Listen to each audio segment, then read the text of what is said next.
செய்தி. இபிஎஸ் தரப்பினர் சபாநாயகரை சந்திக்க சென்ற நிலையில் சட்டப்பேரவை செயலாளருடன் சந்திப்பு மேற்கொண்டனர். இதுகுறித்த கூடுதல் விவரங்களை செய்தியாளர் பாண்டியராஜன் வழங்க கேட்கலாம். பாண்டியராஜன், வணக்கம். இந்த சந்திப்பு தொடர்பான விவரங்களை சொல்லுங்க.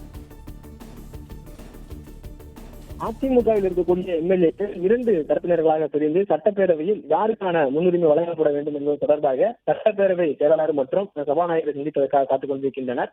இதற்காக அக்ரி கிருஷ்ணமூர்த்தி, தளவாய் சுந்தரம் உள்ளிட்ட இபிஎஸ் தரப்பு எம்எல்ஏக்கள் சட்டப்பேரவை செயலாளரை சந்தித்திருக்கின்றனர். அதன் பிறகு சபாநாயகரை சந்திப்பதற்காக அவருடைய அருகில் காத்திருக்கின்றனர்.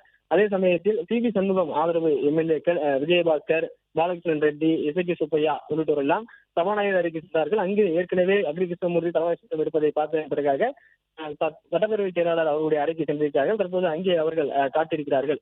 குறிப்பாக சட்டப்பேரவையில் யாருக்கான முன்னுரிமை வழங்கப்பட வேண்டும் என்கின்ற ஒரு கேள்வி என்பது எழுப்பப்பட்டிருக்கிறது. அதிமுகவை பொறுத்த வரைக்கும் மொத்தமாக 47 எம்எல்ஏக்கள் இருக்கிறார்கள். அதில் 22 எம்எல்ஏக்கள் எடப்பாடி பழனிசாமி அவர்களுக்கு ஆதரவாக இருக்கிறார்கள். அதே சமயத்தில் சி.வி. சண்முகம் தேர்ந்தெடுக்கக்கூடிய 25 எம்எல்ஏக்கள் அவர்கள் தரப்பு ஆதரவாளர்களாக இருக்கிறார்கள். சட்டப்பேரவையில் அதிமுகவுடைய சட்டமன்ற குழு தலைவர் யார், கொரோனா யார் என்பது தொடர்பாக 2 தரப்பினருக்கு இடையேயான இந்த கருத்து வேறுபாடு இருக்கிறது.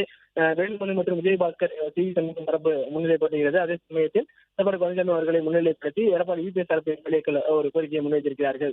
சட்டப்பேரவையை பொறுத்த வரைக்கும் எடுக்கக்கூடிய முடிவு என்பது சபாநாயகருடைய முடிவாகத்தான் இருக்கும் என சொல்லப்பட்டிருக்கிறது. அதே சமயத்தில் இபிஎஸ் தரப்பிலிருந்து கட்சியினுடைய முடிவுகளின் அடிப்படையில் தான் கட்சியினுடைய கொரோனாவை நியமிக்க முடியும் என்கின்ற வகையில் அவர்கள் ஒரு மனு ஏற்கனவே கொடுத்திருந்தார்கள். அதை பரிசீலனை செய்யக்கூடிய வகையில் இன்று சபாநாயகர் சந்தித்து மீண்டும் மனு கொடுத்திருப்பதாக சொல்லப்பட்டிருக்கிறது. அதே சமயத்தில் சி.வி. சண்முகம் தரப்பை பொறுத்த வரைக்கும் பெரும்பான்மை எம்எல்ஏக்களுடைய ஆதரவு யாருக்கு இருக்கிறதோ அவர்களுக்கு தான் கொரோனா கொடுக்க வேண்டும், சட்டமன்ற குழு தலைவரை கொடுக்க வேண்டும் என்கின்ற அடிப்படையில் அவர்கள் மனு கொடுப்பதற்காக வந்திருக்கிறார்கள். அதற்கு மறுபரிசீலனை செய்து அதை ஏற்றுக்கொள்ள வேண்டும் என்கின்ற வகையில் சட்டப்பேரவை செயலாளரையும் சந்தித்து அதன் பிறகு சபாநாயகரை சந்திப்பதற்காக தற்போது காத்திருக்கிறார்கள். பிளே ஸ்டோர் மற்றும் ஆப் ஸ்டோரில் இருந்து பாலிமர் செயலியை QR கோடு மூலம் பதிவிறக்கம் செய்யுங்கள். செய்திகளை உடனுக்குடன் பெறுங்கள்.